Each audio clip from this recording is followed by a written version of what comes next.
in South Plainfield with my parents and my older brother, and first got a taste of police work when I was probably like around 10 years old. My grandfather was a Class 2 police officer with the South Plainfield Police Department, so I would see him put his uniform on, go to work, and he would do parades and other special events, and I'd usually watch him either out the window if the parade came by the house, or by sitting out front. So that was my first taste of law enforcement. I got one of my first jobs was with the Dano Police Department as a police dispatcher. So for about 5 years, I worked on the other side of law enforcement, so answering the phones. I was a 911 operator, so it gave me an idea of what goes on the other side. And after about like 5 years of doing that, I decided I wanted to be a police officer on the other side of the phone. Instead of answering the phone call, be the person responding to whatever is being reported. Always loved dogs. Growing up, we had 2 dogs. I was always a big fan of it. Then I watch TV like everyone else, and in the movies and stuff like that, I always saw like the canine handlers in the movies and different things like that. So when I got the opportunity, when I was with the sheriff's office, there was an opportunity to put in they were starting a canine unit. I was fortunate. I was the agency drug officer, and I also was one of the more senior officers that put in for it, and I was lucky to get the position that started me off as a canine handler, and I ended up doing that for close to 15 years. It was back in 2008. There was a drug dealer that Canine Dano had sniffed this drug dealer's girlfriend's car, found drugs in it, and that was going to put her away in jail.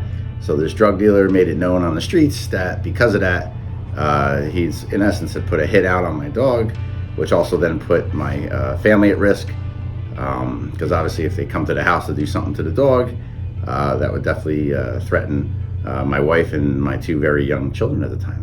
Upon being arrested, he made several threats on scene to me and the dog that he intended on putting a hit out and killing that dog. And then later on, back with the PD, he had stated several times again that that dog is as good as dead wherever that dog is at, meaning that he'd come to our house. So now you can get up to 18 months in jail and a pretty hefty fine. That is just the threat, not any action. Well, that's just it. We're connected by a leash, and that was something that was paramount to my sheriff, Frank Provenzano, that we went to bat.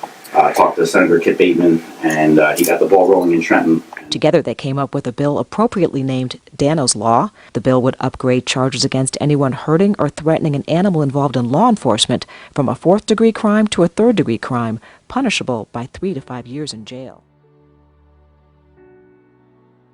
I got a call from the governor's office, and they said, "Hey, just want to let you know, there's a law named after your dog, and how do you feel?" So I was pretty much in awe with that. I thought that was pretty cool. I honestly didn't think it was ever going to happen because I was lobbying, and it seemed like I kept hitting like a brick wall down in Trenton. But I went down there and I testified a couple times. But bipartisan support, we had people supporting it, both Republicans and Democrats. And once we got the bipartisan support, it moved pretty quick.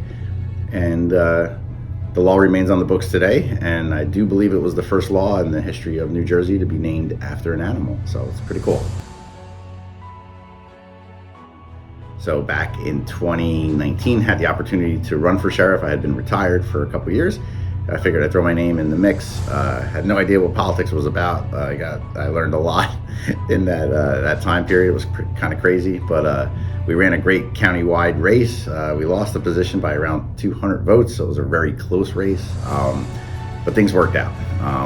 So definitely, for anyone who's looking to get into politics, I say, definitely take a second guess if that's really what you want to do. But it's fun. You get to meet a lot of people. Got to meet a lot of people all across this county. And like I said, the support they gave me was tremendous, and I think that ended up playing a very big role. Then down the road, I got offered a position as the Undersheriff, which in essence is like the number 2, and I haven't looked back. It's been a blast, and I enjoyed it a lot. Also, when I'm at work, I like to spend time with my children.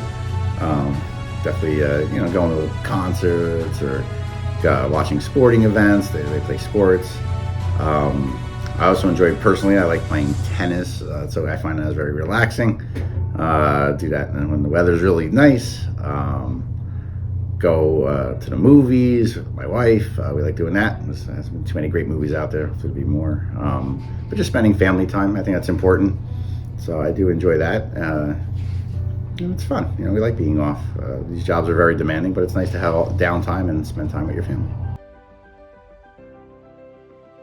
I enjoy doing charity work with the Somerset Regional Animal Shelter, helping behind the scenes, like coordinate fundraisers and different things to help them raise money.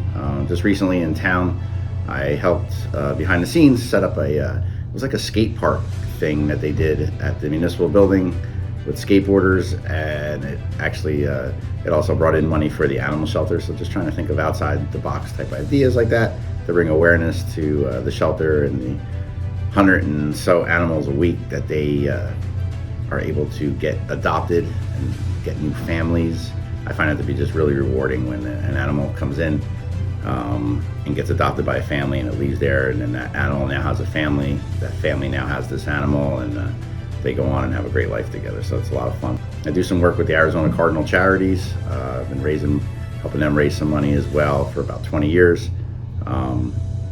Big brother, big sister programs out there that sit in seats that we purchase for games. Enjoy doing that as well.